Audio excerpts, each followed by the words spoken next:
خیر مقدم ہے کشمیر لائف کے لائیو.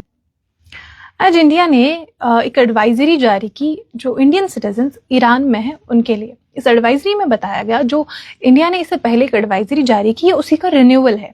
جو بھی کوئی بھی انڈین نیشنل اوائڈ کرے فی الحال کے لیے ایران کی طرف ٹریول کرنا. یہ ایڈوائزری آج آئی جب جو ویسٹ ایشیا ہے وہاں پہ ایک بار ٹینشنز پھر سے اسکیلیٹ ہو چکے ہیں. اس ایڈوائزری میں ایسا بتایا گیا تھا کوئی بھی انڈین نیشنل فی الحال کے لیے اوائڈ کرے ایران جانا, اور کوئی بھی انڈین نیشنل جو ابھی ایران میں ہے وہ جلد سے جلد واپس آئے. کوئی بھی ٹرانسپورٹ جو انہیں ملتا ہے اس کی جو بھی اویلیبل ٹرانسپورٹ ہے اس کو آپ اس کے تھرو آپ آ سکتے ہو, جلد سے جلد آپ واپس انڈیا آئے. بیسکلی اس میں بتایا گیا تھا کہ ٹینشنز پھر سے اسکیلیٹ ہو گئے. اب یہ ٹینشنز کیا اسکیلیٹ ہو گئے ہیں؟ آج ایران نے اسرائیل پر میسائل اٹیک کیا اور اسرائیل نے بھی ایران پر پھر سے ایئر اسٹرائکس کی.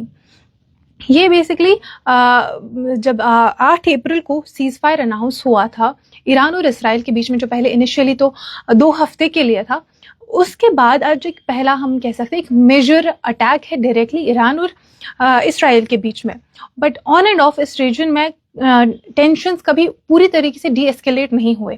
آن اینڈ آف کوئی نہ کوئی ایسی خبریں آ ہی رہی تھی, اور آج ایسا ہم کہہ سکتے ہیں 8 اپریل جب سیز فائر اناؤنس ہوا تھا اس کے بعد پہلا ایسا میجر اٹیک تھا جہاں پہ ایران نے جو اسرائیل پر میسائل اٹیک کیا اور اسرائیل نے بھی ایران پر پھر سے ایئر اسٹرائکس کی. اور اس سے پہلے انڈین ایمبیسی نے 7 اپریل کو ایک ایڈوائزری نکالی تھی. بیسکلی جب ایران اور اسرائیل کے بیچ میں ٹینشنز سب سے پہلے اسکیلیٹ ہوئے جب پچھلے سال جون میں وہاں پہ 12 دن تک ایسے ہی ٹینشنز رہے. اس کے بعد سیز فائر اناؤنس ہوا اور اس کے بعد سے ایران میں کافی انٹرنلی کافی ٹینشن تھا. اور اس کے بعد فیبروری 28 کو جب اسرائیل اور یو ایس نے مل کے ایران پر اٹیک کیے, جہاں بتایا جا رہا ہے کہ اسرائیل اور امریکہ نے مل کے ایران پہ تقریباً 900 ایئر اسٹرائکس فیبروری 28 کو کی, اور اسی میں جو ایران کے سپریم لیڈر ہے آیت اللہ خامنئی ان کو ایلیمینیٹ کیا گیا.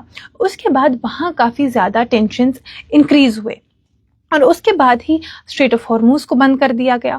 اور اس سے یہ جو وار تھا اسرائیل امریکہ اور ایران کے بیچ میں تھا, بٹ اسٹریٹ آف ہارموز کے بند ہونے سے اس میں کہیں نہ کہیں پوری دنیا انڈائریکٹلی انوالو ہو گئی, بیکاز اس کا امپیکٹ پوری دنیا پر تھا.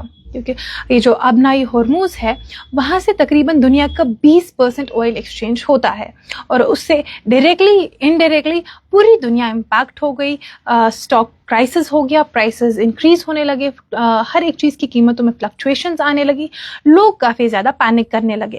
اس کے بعد جو اسرائیل امریکہ اور ایران کے بیچ میں دونوں طرف سے اٹیکس اسٹرائکس ہو رہے تھے, اور اس کے بعد کیا ہو گیا کہ 8 اپریل کو سیز فائر اناؤنس کیا گیا. اور اس سے پہلے بیسکلی جو یو ایس پریزیڈنٹ ہے ڈونلڈ ٹرمپ, اس نے اپنے ٹروتھ سوشل اکاؤنٹ پر ایک پوسٹ کیا, "A whole civilization will die tonight." جب 7 اپریل کو یہ پوسٹ آتا ہے تو ہر طرف پینک ہوتا ہے. ایسے میں انڈین ایمبیسی نے بھی ایک ایڈوائزری نکالی کہ اگلے 48 آورس تک جو بھی انڈین نیشنل ایران میں ہے وہ جہاں ہے وہی رہے, کوئی ٹریول نہ کرے. اور اس کے بعد 8 اپریل کو سیز فائر اناؤنس ہوتا ہے, اور U S president Donald Trump نے اس میں یہ اناؤنس کیا کہ یہ جو سیز فائر ہے یہ 2 ہفتے کے لیے رہے گا, اور اس کو بیسکلی اس کو میڈیٹ کیا تھا پاکستان اور چائنا نے.